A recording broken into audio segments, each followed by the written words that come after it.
अशहदु अल्ला इलाहा इल्लल्लाह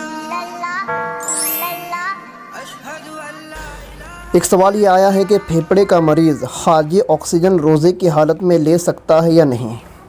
खारिजी ऑक्सीजन दोस्तों इसके अंदर दवा नहीं होती, सिर्फ भाप होती है, दवा नहीं होती।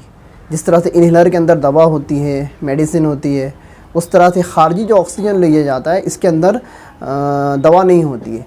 तो रोज़े की हालत में फेफड़े का मरीज़ अगर इस तरह का ऑक्सीजन लेता है कि उसके अंदर दवा नहीं है, उसके अंदर दवा मेडिसिन नहीं है, सिर्फ हवा है, एक्सटर्नल ऑक्सीजन जिसको कहा जाता है, सिर्फ हवा है, उसके अंदर कोई दवा नहीं है, तो रोज़े की हालत में फेफड़े का मरीज़ इस तरह की भाप या इस तरह का ऑक्सीजन ले सकता है। लेकिन अगर इसमें दवा हो, दवा के अज्जा हो कि भाप लेने की वजह से या ऑक्सीजन लेने की वजह से वो अज्जा हमारे मैदे में जा सकते हैं, तो ऐसा अगर कोई भाप हो, कोई ऑक्सीजन हो, तो इस तरह का ऑक्सीजन लेना जायज़ नहीं है, इससे रोज़ा टूट जाएगा। तो उम्मीद करता हूँ कि आपको हमारा ये वीडियो पसंद आया होगा।